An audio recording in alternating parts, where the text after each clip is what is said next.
Okay, I have on a swimsuit cover up, so you're not going to be able to tell anything today except for the fluid that has come off of me right through here is amazing. The fluid off of my arms is, look, you're starting to see that now, is amazing.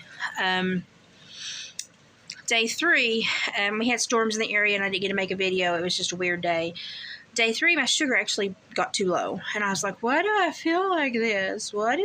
I've not had any nausea. I've not had any sickness. My bowels are working just fine. I'm drinking lots of water, liquid IV, dilute liquid IV at least twice as much water. It tastes much better. But I was like, why do I feel like I'm in a fog? And I was like, my blood pressure's great. Like, I can't take my blood pressure medicine anymore because my blood pressure's awesome. And my sugar was too low.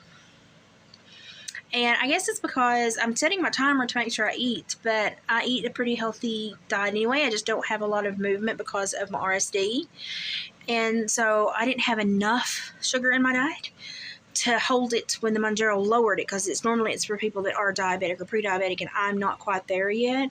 So now I have to make sure that I have just a little bit more sugar than what most people have in their diet to hold my sugar up. Otherwise, I'm doing great. I've not had any sickness, and I'm not hungry. I have to set a timer to eat to remind me to eat.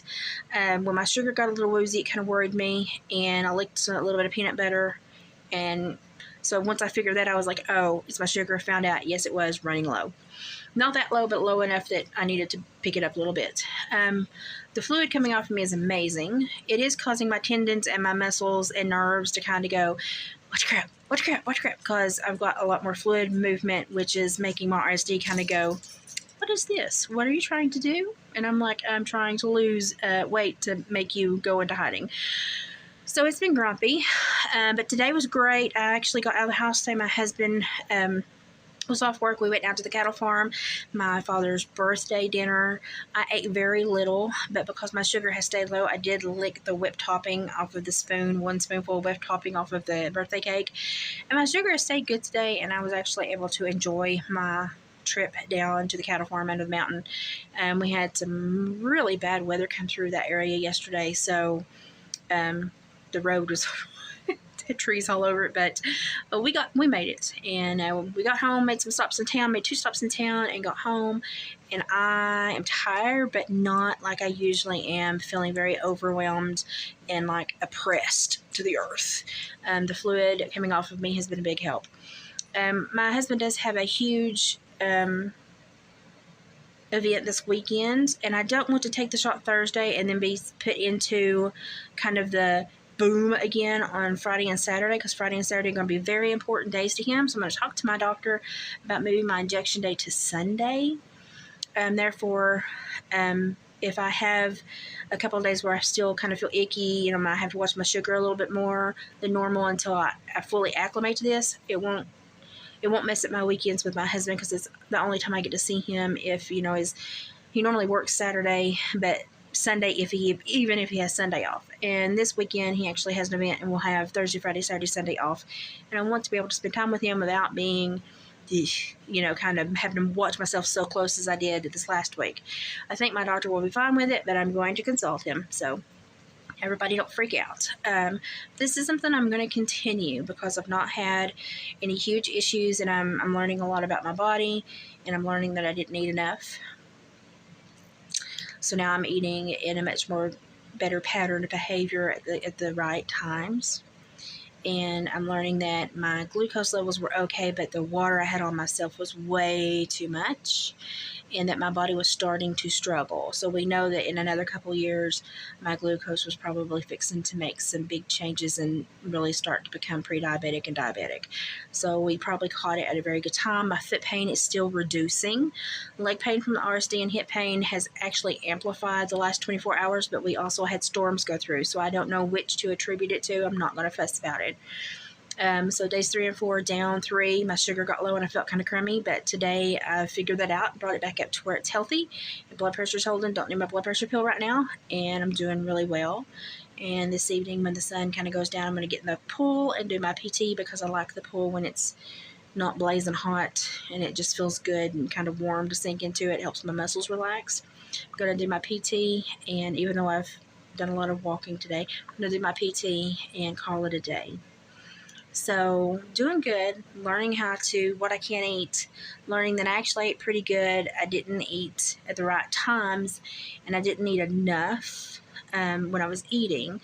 So I'm spreading out and timing my meals now and my snacks to make sure that I stabilize my blood sugar, and that has made all the difference in the world. Like I said, this is a tool, and I'm very happy about it. So the following video is going to be my father, the big prankster, the big jokester. He's turning 70, and y'all seem to love him, so I took a short video of his birthday dinner. It's my mother sitting next to me. You can see her skin complexion. I have none of her native genetics. I do, but I look like my Irish father. And then he's very proud of his brisket he roasted or he smoked. He loves to smoke meat, and cooking is his passion. And he also said thank you for all of the birthday wishes. He really appreciated that y'all thought of him and said such sweet things and left him little messages. So it's been a good day. Maybe tomorrow I'll do a garden ramble. Tonight I think I'm just going to do my PT and chill and enjoy having the hubby home for a day. So next week we will be preparing for the 127 sale, which comes right through our hometown, and I hope I feel well enough to actively participate. I'm hoping my RSD stays away.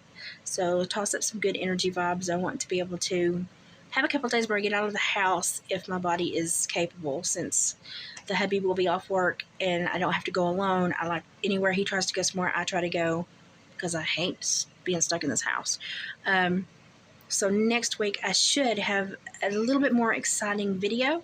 I'm also going to show you pictures of the Beaver Canteen purse that I finished. I'm going to show it before I decorated, when I just got the leather and the sewing done, and then when I got the leather and the decorating and the beadwork done. So just going to share some of the things I'm making, and stick with me. We'll see how I finish out this first week on Mounjaro. So far, learned a lot and doing pretty good. And Lord have mercy, look right here, y'all. Look right here, y'all. That water's coming right on off. It's very nice. I don't feel gurgly heavy anymore. Don't be scared to try this. Just watch yourself closely and talk to your doctor.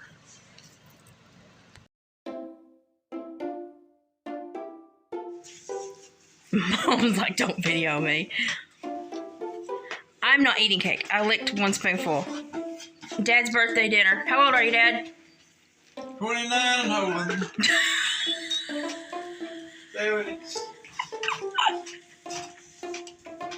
29 and holding. 29 and holding, 31 years. Actually, most people that see the videos thinks he's somewhere around like 48 to 54. 40 years. And I'm like, no, it's the whole time. This is competition grade brisket. See that smoke ring? And this is the test. Hold this, Donna. If it pulls apart but doesn't fall apart. Are you going to go into competition cooking now? I could have won with this on Pit Boss competition. So you smoked that for how long? 20 hours.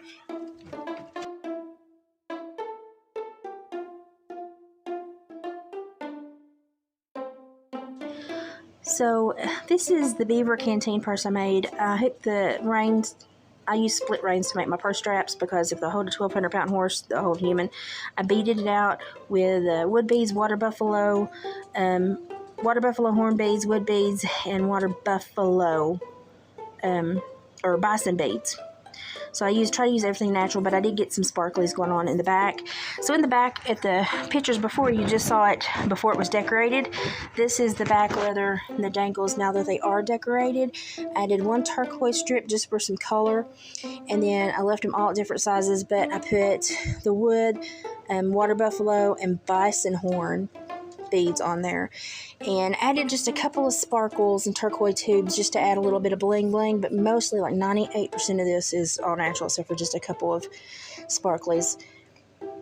So I'm hoping somebody loves this. I've got to put a two tier holder on it to where it goes through the hoop And I love these big wooden beads that this Indian from Oklahoma makes for me. He's wonderful. And so when that is closed, you can tell it's closed. And as the leather becomes a little bit more supple, a little bit easier for people to do. But once it locks, it locks. And it almost looks like a little beaver with a little nose sticking out at you.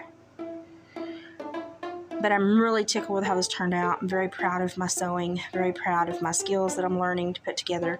And one of my prettier pocketbooks. I've made a few, but I really like this one.